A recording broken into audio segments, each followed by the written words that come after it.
আপনারা সবাই জানেন যে অলরেডি ডিএ ঘোষণা হয়েছে। ডিএর জন্য সবাই বসে থাকে, তো সেই ডিএ আমরা 5% আরও বাড়ালাম। তো আগে আমাদের যে ডিএ ছিল তার থেকে আরও 3%। আপনারা জানেন যখন আমি মুখ্যমন্ত্রী হয়েছি একটা জায়গায় এরকম আপনারাই লিখেছিলেন কোনো জায়গায় যে 19 মাসে 19% আমি দিয়েছি। তো এবার ধীরে ধীরে কিন্তু আমরা 36%-এর সাথে যদি আমরা এবার 5% যোগ করি তাহলে বুঝতেই পারছেন যে আমাদের ডিএ এবং যে পেনশনারদের জন্য যে ডিআর দেওয়া হয় সব মিলিয়ে একটা ভালো একটা অ্যামাউন্ট কিন্তু আমরা দিচ্ছি। তো আজকের এই বাজেটে আমি মাননীয় আমাদের মিনিস্টার আছেন প্রণজিৎ সিংহ রায়, ফিনান্স মিনিস্টার, ওনাকে আমি অনেক অনেক ধন্যবাদ দিতে চাই। ধন্যবাদ।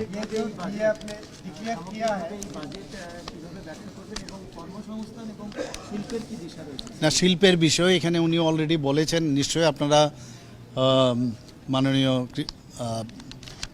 আমাদের ফিনান্স মিনিস্টার অলরেডি আপনাদের বলেছেন এবং বিস্তরভাবে আলোচনা রেখেছেন। এখানে আমরা তো শিল্পের জন্য আমরা চাইছি, এখানে শিল্প আসছে এখানে, এবং শিল্পের জন্য বাইরের থেকে প্রচুর মানুষ কিন্তু এখানে আসছে। এবং আমাদের যে রাবার, আমাদের যে আগর, আমাদের ব্যাম্বো এবং এখানের যে রিসোর্সগুলো আছে সেইগুলো সামনে রেখে আমরা মানুষকে বিভিন্ন আমাদের যে পলিসি আমরা রেখেছি, বিভিন্ন ইনসেনটিভস আমরা দিচ্ছি, যে কারণে প্রচুর মানুষ বাইরের থেকে কিন্তু এই শিল্প করার জন্য এখানে আসে।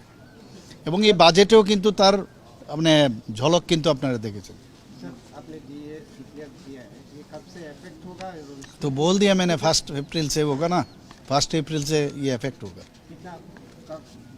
ज़्यादा पैसा और देना तो बोल दिया मैंने कितना 5% तो दे दिया मैंने ऑलरेडी। टोटल अब तो जानते हो, मैंने ऑलरेडी बोल चुका हूँ मैं इसमें कितना हम लोग दे रहे हैं। तो टोटल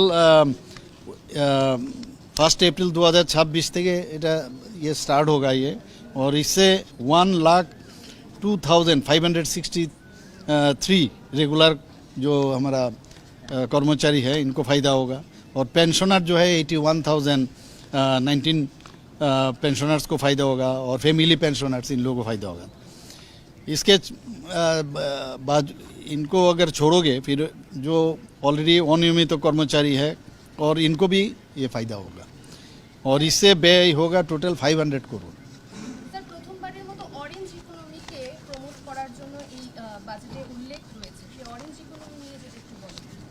না, অরেঞ্জ ইকোনমি তো অলরেডি আমাদের অনেক দিনের একটা বিরাট একটা আমাদের ইচ্ছে ছিল যে অরেঞ্জ এখানে, আপনারা সবাই জানেন এটা নিয়ে আমাদের অনেক চিন্তা ভাবনা আছে।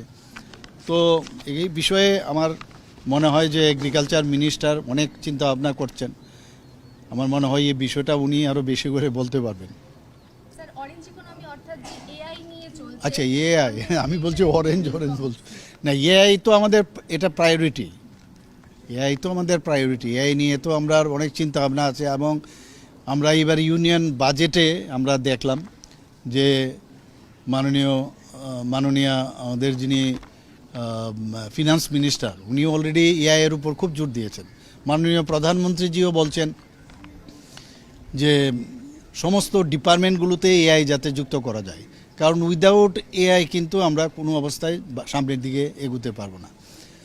তো সেই জায়গায় এআই কিন্তু আমাদের প্রযুক্তি যতক্ষণ ধরে আমরা না সমস্ত ডিপার্টমেন্টের সাথে আমরা যুক্ত করব সমস্ত ক্ষেত্রে, ততদিন ধরে রাজ্যের উন্নয়ন কোনোদিনই সম্ভব না। মাননীয় প্রধানমন্ত্রীজি কিন্তু আরেকটা জায়গায় বলেছেন যে এআইকে ব্যবহার করতে পারবেন, কিন্তু সেটার দেখতে হবে যে এটার উপর পুরোপুরি যেন আমরা এটার উপরেই যেন আমরা বিশ্বাস না করি, নিজেরও তার মধ্যে দেখতে হবে এর প্রয়োগের ক্ষেত্রে এটা প্রপার কিনা, কিন্তু ইট মে হেল্প।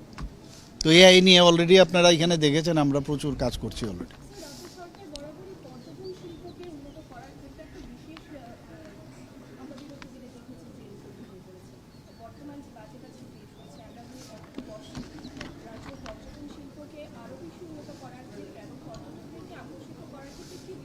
না, পর্যটন শিল্প তো আমাদের একটু আমি বলছি আমাদের, কারণ বাইরের থেকে মানুষ ত্রিপুরাকে, এবং মাননীয় প্রধানমন্ত্রীজিও বারবার বলছেন যে নর্থ ইস্টে কিন্তু পর্যটনকে সামনে রেখে আমাদের যে জিডিপি বা জিএসডিপি এটা কিন্তু অনেকটা বাড়বে। এবং ফুটফলও কিন্তু এখানে বাড়ছে আমাদের এখানে। যেমন আপনার ইকো ট্যুরিজম আছে এখানে, আমাদের এখানে রিলিজিয়াস ট্যুরিজম আছে আমাদের।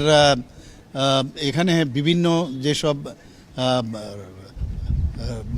রাজাদের আমলের যে বিশিষ্ট যেসব জিনিসগুলো আছে এখানে, সেইগুলোকে দেখার জন্য মানুষ আসে বাইরের থেকে। আপনারা ঊনকোটি দেখেছেন, তো ঊনকোটিকে রেখে কিন্তু ওয়ার্ল্ড হেরিটেজে রেজিস্ট্রি করা আছে। তো এই ধরনের যে স্কাল্পচার যে বিষয় ত্রিপুরাতে কিন্তু অনেক জায়গায় এগুলো কিন্তু বিদ্যমান, বহু বছর ধরে এখানে আছে।